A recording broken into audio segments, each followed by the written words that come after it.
27장 나의 가장 큰 적, 기억해야 할 나의 두 모습입니다. 5가지 성품의 보물을 개발하기 위해서 반드시 알아야 할 것이 하나 있다.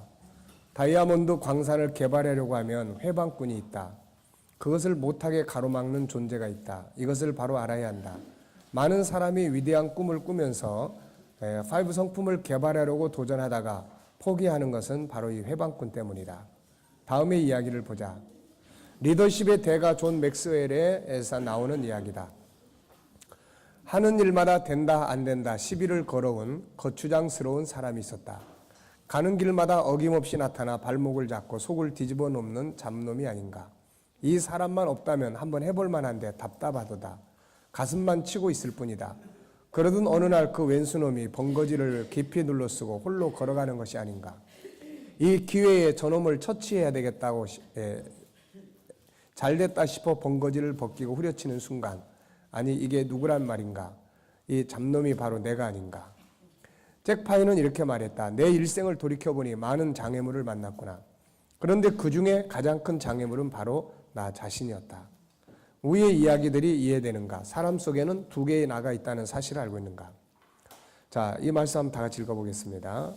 그러므로 내가 한 법을 깨달았노니 곧 선을 행하기 원하는 나에게 악이 함께 있는 것이로다. 내 속사람으로는 하나님의 법을 즐거워하되 내 지체 속에서 한 다른 법이 내 마음의 법과 싸워 내 지체 속에 있는 죄의 법으로 나를 사로잡는 것을 보는도다. 오라 나는 곤고한 사람이로다. 이 사망의 몸에서 누가 나를 건져내랴. 위의 말씀은 무엇을 설명하고 있는가? 내 안에 있는 두 모습을 보여주고 있는 것이다. 이것을 이해하기 위해서는 창세기 1장과 3장을 이해해야 한다. 창세기 1장 27절에 28절에 나 이것이 참 나다. 존귀하고 세상을 다스릴 수 있는 능력을 가진 나. 생각할 줄 알고 자유하고 소통할 줄 아는 언어의 능력을 가진 나. 하나님과 소통하고 거룩한 성품을 가지며 죄를 알지 못한 거룩한 존재였던 나. 사람과 만물을 사랑으로 이끌어갈 줄 아는 진정한 리더인 나.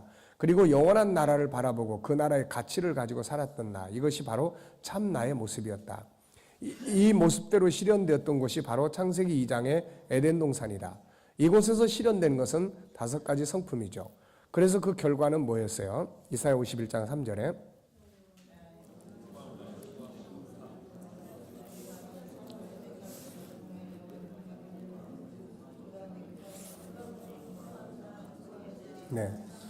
그곳에는 4가지의 요소가 있었죠. 행복의 요소, 기쁨, 즐거움, 감사, 창조함이에요. 5가지 성품이 실현될 때 이런 결과가 오는 것이다. 두 번째는 창세기 3장에나 안타깝게도 인간은 창세기 1장의 본래의 모습을 계속 지켜가지 못했다. 그리고 하나님을 부정하는 사탄의 말을 따라 새로운 또 하나의 나를 만들었다. 이것은 죄성을 가진 나, 실패하고 원망하고 두려워하며 부끄러워하며 분노하며 절망과 좌절, 우울과 교만한 나, 죽음과 영원한 멸망으로 가는 나를 만들어버린 것이다.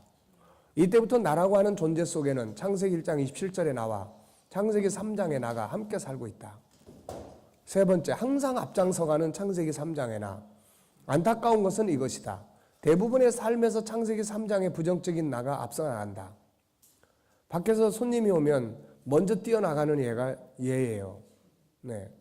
이게 창세기 1장에 내가 나가야 좀 아름답고 멋지게 맞이할 수 있는데, 이게 3장에 먼저 튀어나가가지고 성질내고, 먼저 튀어나가가지고 거짓말하고, 먼저 튀어나가가지고 멋대로 살아버리고, 그리고 이제 창세기 1장에 있는 나는 뒤따라가면서 너 왜 그렇게, 그리고 후회만 하게 되고 이런 거죠. 그가 앞서가면서 나를 지배하고 내 환경을 지배하고 인간관계를 지배하고 내 말을 지배하고 있다. 이미 이것은 우리에게 습관처럼 굳어져 버렸다. 그래서 늘 후회하고 속상하고 상처를 주고 받는 삶을 산다. 이것을 바꾸기는 해야 되겠는데 도대체 어디서 어떻게 해야 되는지도 모른다. 세상도 이것을 안타깝게 생각하며 사람 속에 또 다른 능력이 있고 선한 성품이 있다는 것을 느끼고 이것을 개발하려고 노력을 한다. 자, 바꿔야 할 참 나의 모습. 감사한 것은 하나님께서 성경을 통해서 이 사실을 우리에게 분명히 밝혀주셨다는 거죠. 버려야 할 나와 살려야 할 나를 분명히 말씀해 주신 겁니다. 너희가 나를 따라오려거든 자기를 어떻게 하라고 그랬어요? 부인하고 부정하는 거예요.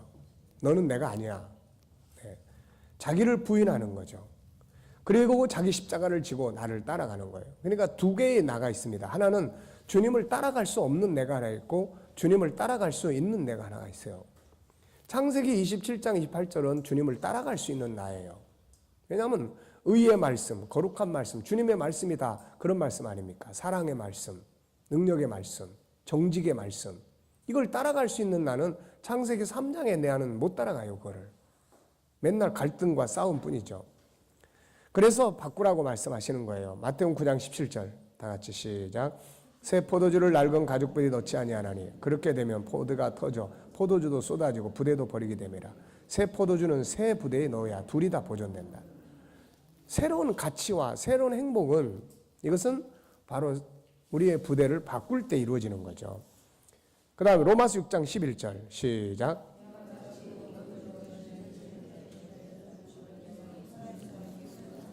네. 그러니까 하나는 죽여야 할 자고 하나는 살아야 할 자란 말이죠. 또 로마서 5장 17절 시작.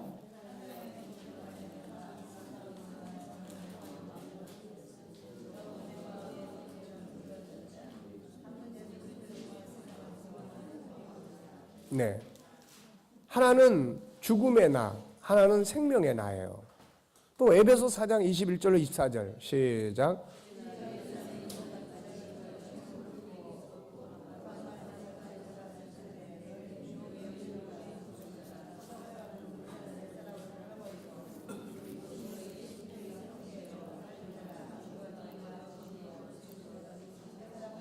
예.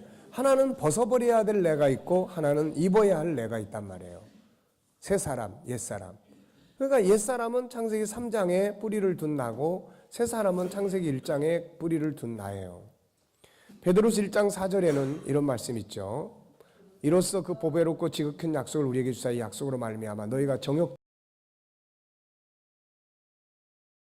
때문에 세상에서 썩어질 것을 피하여 신성한 성품에 구 번역에는 신의 성품에 이렇게 이야기해놨어요. 이제는 우리가 신의 성품에 동참하게 되었다 그런 이야기죠.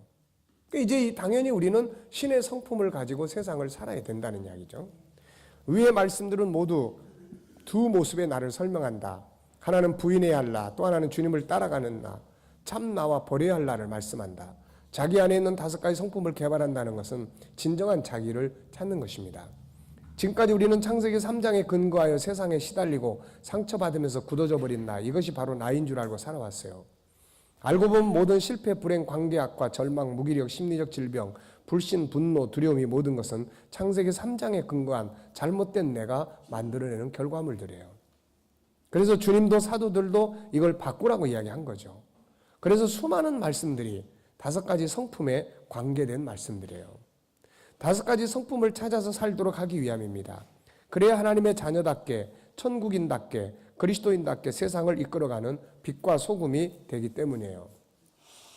참 나를 개발하라. 이제 중요한 것은 창세기 3장에 근거한 나를 버리고 창세기 1장 27절의 나를 찾아서 그가 앞서가며 내 삶을 지배하도록 해야 한다는 거죠. 이것이야말로 진정한 자기 개발이며 자기를 찾는 것이며 세상을 다스리고 승리하는 비결입니다. 자기 개발은 2가지로 이루어져야 합니다. 첫째는 하나님과의 관계를 회복하기 위한 과정, 방법들을 끊임없이 개발해야 돼요. 우리가 예배도 계속해서 그런 스타일에만 익숙해져 있으면 안 됩니다. 결국 개개인이 어떻게 하나님과 소통하고 하나님과 영적 관계를 가질 수 있는지에 대한 것들을 우리는 계속 연구를 해야 돼요. 다윗은 찬송과 기도의 방법을 주로 사용했고, 어떻게 무엇이 언제 자신과 하나님과의 관계가 가장 좋을 수 있는지를 늘 개발해야 합니다. 다니엘은 주로 말씀과 정기적 기도를 사용했고 이 부분이 제대로 개발되고 이루어지면 다음 것들은 자연스럽게 개발됩니다. 하나님과의 관계가 기완차 역할을 해주기 때문이죠. 천재학자 에디슨이 한 말을 기억하라. 천재는 99%의 노력과 1%의 영감으로 이루어집니다. 여기서 1%는 숫자상으로는 99에 비해서 적지만 이것이 모든 것을 결정하는 것이라고 했을 때 1%는 절대적 가치를 지니게 돼요. 우리가 세상보다 뛰어나려면 바로 1%의 역사를 플러스 시켜야 합니다. 바벨론의 왕 느부갓네살이 다니엘에게 나라를 맡긴 것은 바로 이 1% 때문이죠. 그 나라의 모든 박사와 술객들에게 부족한 것은 바로 하늘이 주는 지혜예요. 이건 하나님과 하나 되는 사람만이 얻을 수 있는 겁니다. 그래서 아까도 이야기했지만 다니엘 7장 7절, 4장 7절로 9절에 보면은 느부갓네살이 다니엘을 찾아온 이유는 그 안에 뭐가 있어서 그래요? 거룩한 신들의 영이 있은즉 어떤 은밀한 것이라도 내게는 어려울 것이 없는 줄을 내가 안다. 이게 바로 하나님과의 관계를 늘 만들어갈 수 있는 그런 개발해야 될 프로그램들입니다. 또 다니엘 2장 18절 20절에 보면은 왕이 말한 대로 그들을 불러들일 기한이 찼으므로 환관장이 그들을 느부갓네살로 데리고 가니 왕이 그들과 함께 말하여 보매 무리 중에 하나님과 하나냐와 미사엘과 아세라와 같은 자 없으므로 그들을 왕 앞에 서게 하고 왕이 그들에게 모든 일을 묻는 중에 지혜와 총명의 온 나라 박수와 술급에다 몇 배나 나요? 네, 근데 이게 다니엘서 2장으로 되어 있는데 1장입니다. 1장. 예, 체크해 주시기 바랍니다.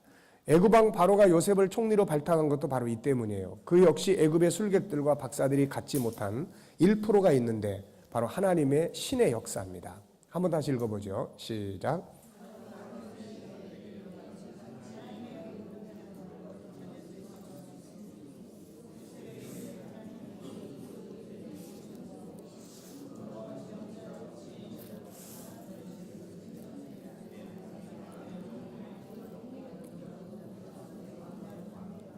네. 그러므로 이 1%가 없는 자기 개발은 무의미한 거예요. 약간의 가치는 있어도 절대적 가치를 가질 수 없어요. 그래서 세상의 모든 과학이나 심리학이나 모든 건 시간이 지나면 다 바뀌어요. 왜냐하면 절대적 진리가 아니라는 거죠. 우리가 이 세상 사람보다 뛰어난 리더십을 발휘하려면 이 1%, 바로 이 영감, 하늘이 주는 지혜, 감동, 이게 있어야 된다는 거죠. 이것을 위해서 자기만의 영적 시간을 개발하라. 그것이 기도든 말씀이든 찬양이든 봉사든 전도든 선교든 그 무엇이든 자기 내면의 세계를 풍성한 감동으로 채울 수 있는 역사가 이루어져야 한다. 이 속에서 5가지 성품의 개발은 더욱 빛을 발할 것이기 때문입니다. 자기 개발의 두 번째는 내 안에 있는 5가지 성품을 개발하는 것이다. 그 성품 하나하나는 보물을 갖고 있는 광산과 같다. 하나만 개발해도 삶에 엄청난 변화가 온다. 이것은 하나하나가 바로 세상을 다스릴 수 있는 능력이기 때문이다. 이제 우리는 본론에서 이 놀라운 보물들을 하나씩 개발해 갈 것이다. 네 번째는 훈련해야 한다. 후천적 습관 만들기. 개발과 함께 중요한 것은 그것을 가공해서 제대로 사용할 수 있는 익숙한 도구로 만드는 거예요. 아무리 좋은 물건도 새로 사오면 어때요? 익숙해지지 않아요. 그 익숙해지지 않으면 사용할 수가 없습니다. 아무리 좋은 원석들을 광산에서 캐왔다 해도 그걸 가공해서 제대로 된 상품을 만들지 못한다면 그것은 아무짝에도 쓸모없는 돌덩어리에 불과합니다. 그러므로 단순한 공부에 그쳐서는 안 되며 성품 하나하나를 공부할 때 자기 것으로 삼아야 하고 그것을 내 뇌에 입력시켜줘야 합니다. 우리의 뇌는 이미 창세기 3장에 습관화되어 있어요. 부정적이고 상처 많은 것들로 습관화되어 있어요. 어떤 사람은 작은 일에도 화를 내는데 이미 분노가 습관화되어 있다는 겁니다. 그 일 때문에 화가 나는 게 아니에요, 사실은. 네. 아니 왜 이것 때문에 그렇게까지 화를 낼 필요가 있어요? 라는 이야기를 우리는 가끔가다 합니다. 네. 그 이유는 뭐예요? 이미 그 안에 쌓여있는 분노에 누적된 것이 폭발하는 거예요, 이게. 그래서 감사하게도 이 선천적 습관을 후천적 습관으로 바꿀 수 있다는 거죠. 습관은 새롭게 만들 수 있습니다. 습관은 영원한 것이 아니에요. 얼마든지 새롭게 바꿀 수 있죠. 마치 옷을 입는 것처럼 바꿀 수 있다는 것입니다. 프랑스 철학자 파스칼은 습관은 제2의 천성으로 제1의 천성을 완전히 파괴한다라고 했어요. 아무리 나쁜 성품은 타고났다 하더라도 좋은 습관을 기르면 천성이 바뀐다는 것이다. 맥스웰 몰츠 박사는 새로운 습관을 만들려면 어른의 경우 최소한 21일 정도의 기간이 필요하다고 한다. 미국의 어떤 대학에서 실험 결과한 결과는 60일이면 새로운 습관이 만들어진다. 60일이면 60일 동안 어느 한 분야, 내가 이거를 내 삶에서 적용을 해야 되겠다고 생각하는 분야를 60일 동안 집중적으로 암송하고 눈앞에 보이게 하고 늘 귀에 들리게 하고 또 그걸 행동으로 옮기게 되고 그러면 그게 나중에 자연스러운 습관으로 바뀐다는 겁니다.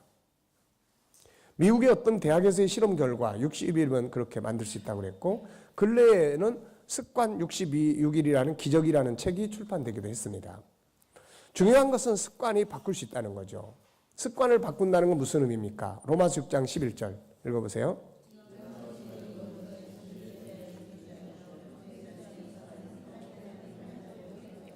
네. 습관을 바꾼다는 건 뭐예요? 죄에 대해서는 죽은 자, 죽는 것이고 그리스도 예수 안에서 하나님께 대해서 살아있는 자로 바꾸는 겁니다. 생명력 있는 자로 바꾸는 거예요.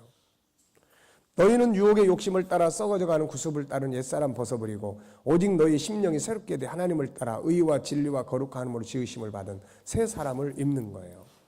창세기 3장에 근거한 나를 버리고 창세기 1장 27절의 나를 개발하라는 말입니다. 개발하라고 하면은 좀 우리가 믿음을 가진 사람들이 이런 거 해야 되는 건가 생각할 경우들이 있어요. 근데 여러분 생각해 보세요. 영생 잘 압니다. 근데 영생 활용하고 사나요? 어떻게 활용하고 삽니까? 예, 활용하지 못한다는 것은 전혀 내가 세부적으로 그걸 어떻게 사용해야 되는지에 대한 내용을 전혀 모른다는 거예요. 그러니까 이런 걸 개발해야 되는 거예요. 구원 받으셨죠? 그럼 구원을 잘 사용합니까? 네. 그러니까 우리들의 삶이 구원이라고 하는 도구를 사용할 때는 구원받은 자로서의 능력과 삶이 나타나게 돼 있어요. 근데 구원은 받았는데 구원이라는 것이 어떻게 사용해야 되는 도구인지 전혀 몰라요. 그래서 사용을 안 하고 살아요. 그래서 사는 거는 구원받지 않은 사람들과도 똑같이 죽은 자처럼 살아요. 네. 그래서 개발이라고 하는 것을 반드시 해야 된다는 겁니다, 이거. 네. 자, 우리가 다새로운 삶을 만드는 거예요, 이제. 유일성, 인격성, 거룩성, 사랑성, 영원성, 그리고 이런 부분들을 개발을 해서 우리가 우리 안에 있는 능력을 썩히지 말고 사는 거죠. 자, 8장으로 넘어가겠습니다. 인간의 꿈. 인간의 꿈이 뭘까요? 여러분들은 무슨 꿈을 가지고 있습니까? 네.